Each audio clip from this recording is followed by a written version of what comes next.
Hey guys, welcome back to Anime Rewind, the show where we go back to the beginning of our favorite anime shows and pick it apart bit by bit. I'm Brian and I'm joined here by James. Hey James, how you doing? Pretty good. How are you, Brian? I'm great. That's Um, good.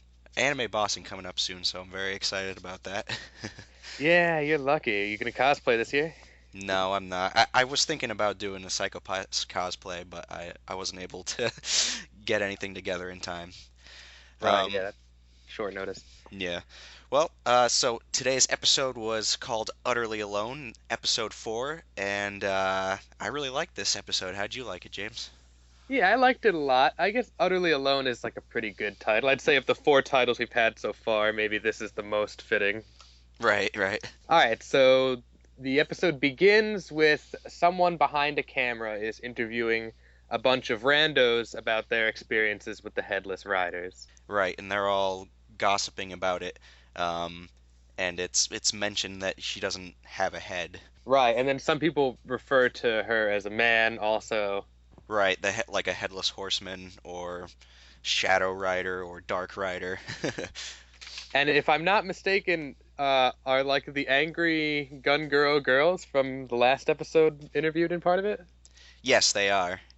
And they say that they've spotted her in a certain part of the city, but they seem very interested in their phones and not so much in the cameraman. Right, and one girl's like got a screenshot on her shitty flip cell phone. Right. Let me ask you, since you live in Japan, is you always see in anime that all the phones are flip phones. Is that true, or do you guys have smartphones over there? So I mostly see people with smartphones now, at least around Tokyo. There are a lot of people with flip phones, but I'd say mostly like those are younger people. People our age or professionals nowadays all have like smartphones. iPhone is hugely popular over here. Hmm. Yeah, I always just kind of wondered about that because it seems like every anime, it's like pretty fancy for a flip phone. Right. I would assume most high schoolers and kids probably don't have smartphones. I don't never really see kids with smartphones. So that's probably it. Um, So yeah, then we see like social media gossiping again, all talking about the headless horseman and how they don't have how it doesn't have a head and all Right. of And that goodness. something that I didn't pick up on for a long time the first time I watched Durarara, but I mean is obvious to me now, and I know people have picked up on it a lot faster than me. By episode 4, we can kind of tell. We already know Mikado is the blue uh, texting guy on the chat room, Hmm. and if you listen just kind of carefully, you can tell that Isaiah is the orange avatar in the chat room. Right. And then in this episode, if you just listen carefully, the same voice actor who's doing the voiceovers for the Headless Riders dialogue is the gray avatar. Right. And what they're talking about, Mikado's asking about the Headless Rider, and Isaiah's, basically giving him all the gossip about it. And then the Headless Rider, whose name is Celty, is saying like, "Oh no, that's all just an urban legend. It's not true." Right. Yeah, she's trying to dismiss it, which is funny because I mean they both know. Well, Isaiah knows the headless horseman. We know that because obviously been hiring her to do jobs and stuff. So he obviously doesn't have much regard for her wishes. He just kind of likes to stir stuff up. Right. So we cut from that back to him making the video, and the last person he interviews is the kidnapped girl, Rio, who's like, "I don't know anything about it," and then she walks away. Right, yeah, his narration explains that like everyone who either knows the headless horseman or has encountered them, they don't really talk about it very much. Right. And then the guy holding the camera turns it around and introduces himself as Shinra. He's making this video, and he's also the narrator for this episode. Right, yeah, and he's the guy with the lab coat that we saw in the second episode, I believe. That's right. And he introduces himself as a mafia doctor. Right, yeah. So, I watched the dub, and they say like an underground doctor. Yeah, that's how the subtitles also read it, actually. But I mean, he is a mafia doctor. They show him taking a bullet out of a yakuza. Hmm. Right. Yeah, so he gives medical assistance to people who want to stay under the radar, and he says that, he like, removes bullets or does like plastic surgery for people who, can't get it from other doctors, stuff like that. Right. So underground doctor is probably a better terminology since he doesn't exclusively work for the mafia, but he does work with them. Hmm. And he lives together in an apartment with Celty. Right. Yeah, they're roommates. And yeah, I think that's the first time that we actually learn that the horseman's name is Celty Sturluson. Right. And aside from having a head, her behavior is actually quite normal. Right, yeah. And so they communicate. He talks out loud, and she'll instant message him back, or she'll type something on her phone to respond. And there's a voice actor who reads all of her writing. Hmm. Yeah, they have kind of a little bit of a sassy relationship, I would say. Right. They're just kind of roommates living together. Every Japanese apartment, or at least all of the ones that have more than one room, usually have like a Japanese room, and that Celty apparently is living in the Japanese style bedroom. Ah, okay. So Uh, it's so then it's explained by the narrator, who now we know is Shinra, that Celty actually has all five senses like smell, touch, and sight, and all that, despite the fact that she has no head. So he seems like really kind of enamored with her, like he's curious about her origin and stuff like that, right. which makes sense, being kind of like a doctor slash scientist. And that's when he brings up for the first time the word Dullahan, Right. which is a real ghost in Irish folklore. Right. Yeah, it's like a fairy or slash ghost slash grim reaper from Irish folklore. Right, and there's a whole bunch of different ghosts out there in folklore. Everybody knows banshees and poltergeists. So Dullahan is just like in that category, I guess. Hmm. I Yeah, can't it's really. it's actually a really creepy uh, version of that kind of thing, but it's explained later on in the series, so I don't want to give away too much now. But yeah, it's like a legitimately eerie kind of folklore, in my opinion. Right, and I can't really think of too many ghost categories. I don't know if you can. In One Piece, there's a ghost that is a real German folklore called Klaubautermann, which is a ghost that lives exclusively on boats. That's an interesting one. Oh yeah, that is kind of interesting considering how she gets to Japan, but we'll get to that later. Right. So, so Celty seems she's seen meeting with Isaiah, right? She's collecting her money from him from the mission where she, brought that girl who was supposedly suicidal to that building. She seems, she's not really happy about making these deals with Isaiah, but it seems kind of like maybe she's desperate enough for the money that she works with him anyways. Yeah, it doesn't seem like they're too friendly, but he certainly acts friendly towards her. And he mentions that he saw a man in the park with a picture of a Dullahan. He had drawn a picture of a Dullahan. Right. She's very curious about that. And at this time, it's explained by the narrator that the Adulahan is, again, like we said previously, a fairy from Celtic folklore, and that Celty is, she's in desperate search for her head. Yeah, it's her main motivation. She really wants to reclaim her head.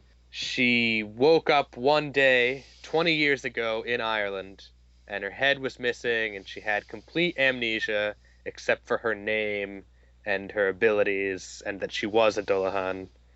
And she can sense her head was like moving away from her. Right. So Celty is, she desperately wants to find this painter because she's hoping that's going to give her some clues about where her head was, or perhaps just about her past. Right, and she searches for him in Tokyo and then in neighboring Yokohama and in Chiba and in Tama, but she doesn't come across him yet. Right. And another interesting thing about kind of what the narrator tells us is, like we talked about how her losing her head caused that memory loss, but she does still somehow feel tethered to it in some way. Like it's like both her body and her head are two separate entities, and they're like joined by a collective consciousness or something like that. Like she can't get the memories from them, but she feels like the yearning to find the head. Right, and in the meantime, she's trying to live as normal and productive of a life in Tokyo as she can, and it's a big secret. Obviously, Shinra knows, and I'd say, based on what Isaiah said to her, it's obvious he also knows about her. And then actually, kind of one part that I thought was kind of a nice like character reveal about Celty was, you know, she's always kept her steed with her, despite the fact that like traveling with it is probably a bit of a pain. But because she's afraid that that it might die if she separates herself from it. She doesn't know what's going to happen if she untethers herself from this shadow steed, so she's kept it with her the whole time. Right, and so we're kind of getting a these scenes are woven together, from 20 years ago and modern times. So we flash back again to her. She can sense that her head is being taken across the ocean, and so she stows away on a boat. But before she does, instead of sending away the horse, she transforms it into a sweet ass motorcycle. Right. Yeah, I thought that was cool. It's funny because like I really do feel like a motorcycle is the modern version of like a steed. Um, it's funny because they do that also in Fate Zero. Saber says she prefers riding the motorcycle over a car because it feels more like she's riding her horse. Yeah, she would probably get along with Celty. They'd be friends. Yeah, I think so too. Yeah. Celty ends up talking to Shizuo back in the present time, and he says he knows exactly where that the caricature artist is working, and they go to meet him. And do you think that Shizuo knows the truth about Celty?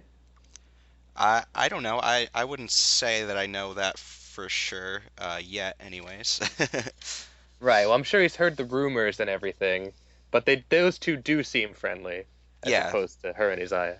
right. Yeah, definitely way closer as friends than than Isaiah. So when they are talking to the caricature artist, he says that 20 years ago he saw a Dullahan in full Dullahan mode, with a carriage and a horse and holding a head. Yes. After, So yeah, Celty seems pretty sure that that was her. I don't know if she has some fragment of that memory, but she seems pretty confident in it, and she wants to know what her head looks like. But when they ask him, he says that he can't. He can't quite. He says he can remember it vividly, but he can't quite translate it through his drawings, and that he's been like obsessed with trying to complete this drawing of her for the longest time now. right, and he can't get it right. And in the old man's flashback, he says that he went back to his inn and spoke to someone there who informed him about a Dullahan and told him what a Dullahan is, right? And the guy he's talking to, this is just an important detail, is wearing a white lab coat like Shinra does, and he's playing with a fancy brown pen, right? Hmm. And that'll be pertinent in another minute. Right. So yeah. So they don't really, it ends up being kind of a dead end. It's a dead lead. Celty doesn't get the information that she was kind of hoping for, and she goes back to the apartment, and she's a little down. Um, Yeah, she's and depressed. right. And Shinra's trying to comfort her in a way that is not really. I don't know if it was. I think it was well intended, but it kind of came off as like maybe a little selfish or kind of unfeeling.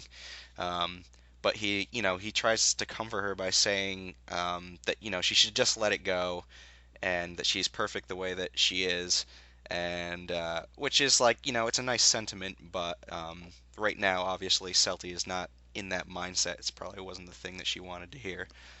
Really? Maybe it's a little bit different from the sub and the dub. I didn't really get that impression from what he said to her. So, what I remember is that he said, like, if you want to go back to Ireland, I'll come with you and we can check it out. And he says, in the meantime, just keep trying, keep going. You'll find it someday. And Oh, then when really? No, it yeah, was different. Yeah, it was different in the dub. okay. And then when he goes and reaches over to like touch her, that's when she gets annoyed and leaves. Right. Yes, that part's the same anyways.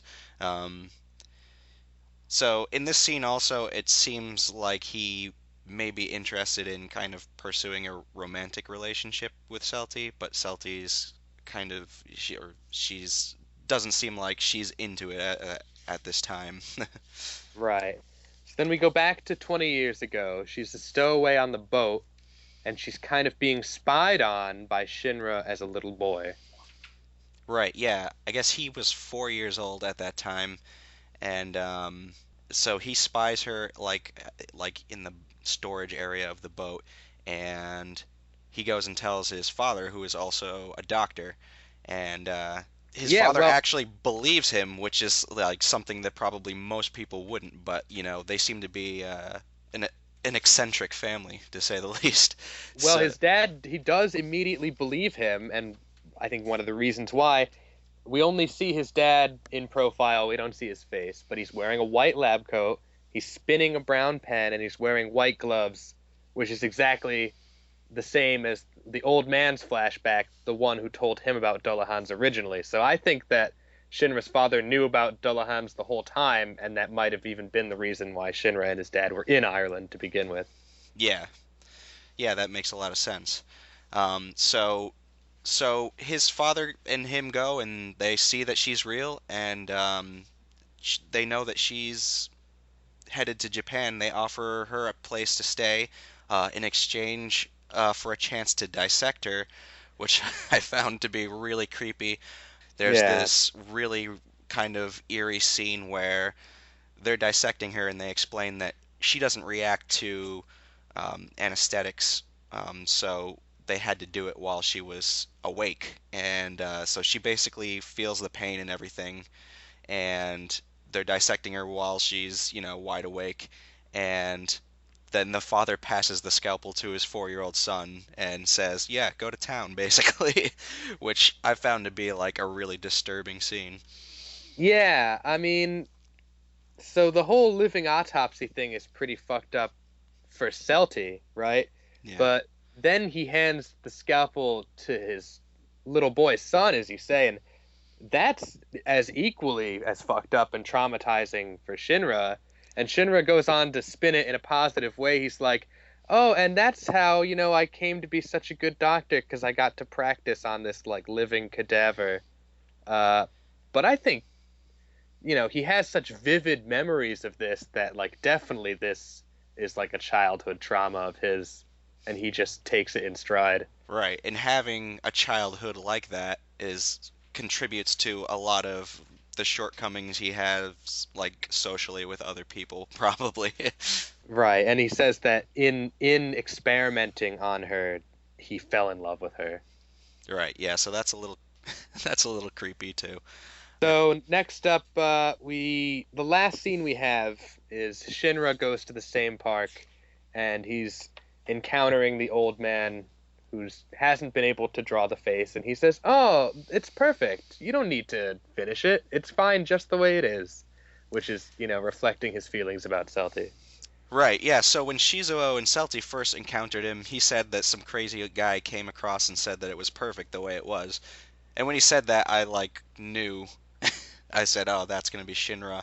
And then sure enough, at the end they reveal that he was the man that the painter was talking about. Right, and they both kind of share a laugh, right? And he's like, "Oh, you wouldn't think it was perfect if you had just seen her head, ha ha," ha," and they laugh. Right, and the old man says like, "You know what? You're kind of a weirdo." And Shinra says, "Ah, you flatter me." Yeah, it was a nice ending. It was a great episode. Yeah, this is my favorite of all the episodes that we've watched so far. Yeah, and it's worth mentioning they've completely cut away from like the other main characters, Henri, Mikado, and Blondie. So we've got some of the secondary characters, but honestly, I think that if this show has main characters, it's the three high schoolers and then Shinra and Celty. Right. Yeah, I agree with you on that. I think Shinra and Celty are the most compelling characters for me. I mean, I like Shizuo too, but I feel like he's not quite as well developed as Shinra and Celty. And You know, plus, and I'm like a sucker for romance, so I really enjoy right. that aspect of it too. Back in episode 2, we were talking about sort of reevaluating Isaiah's character and how, he does kind of seem like a pretty kind of cool goofball. In later episodes, he's actually like an evil serial killer, right? Hmm. And, Shinra's kind of the same way, where he just kind of seems like an easygoing, happy go lucky goofball. But really, I think he's like a very tragic character. He had this really traumatizing and horrible childhood, which has been really, formative in how he acts as an adult. And he says he's going to do everything he can to support Celty, to find her true head and everything. And, I believe him when he says that he'll do that. But in his heart, he wants her to just stay the way he is, or the way that she is, rather. Right. And that's why I was saying, like, I know it's different from the sub, but in the dub version, he's like pretty insistent that she should just kind of, just let it go. And so that seems a little selfish on his part. But again, like we can kind of sympathize with him because of his terrible past, and he's so into his work as a doctor, or doctor slash scientist or whatever you want to call him, that he's been training his whole life to perceive things in an objective manner. So he's very well intended, but he might not have like that kind of empathy that most people have.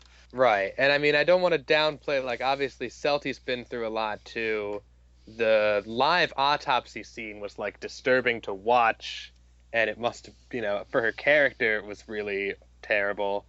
But at the same time, she agreed to it Right. in what seemed like a really easy way. She was just like, yeah, I'll do that. And then, according to the doctor, she didn't really feel pain in the same way that normal humans experience it. And Right. then Shinra also says that she kind of blacked the whole memory out, whereas Shinra remembers everything about it. Right. And he So was it's only it's four. probably in the long term of things, it was probably better for Celti than it was for Shinra. Or at least not as bad. Right. All right, so sad to report, no comments on Twitter. Not a huge deal, but would have been nice. Yeah, it would have been nice, listeners. Yeah, all 25 of you. Yeah, get your act together, you 25 people. Nah, it's fine. Thanks for listening. And if you feel like you want to tweet us about episode 5, we will read your comments. So go ahead at Anime Rewind. Yeah, give it a go. You might like it. And then you might also enjoy checking out Brian's videos on his YouTube channel. That's right, I have a YouTube channel. It's Great Figure Hoarder, all one word. You can just type that in the search and find me. So if you like anime figures and collectibles, that's what I do there. So go ahead and take a look. I'm going to go and take a look right now. Wow, thanks, James. Yeah, I got to go. All right. I'll talk to you guys next week. All right, take it easy, guys.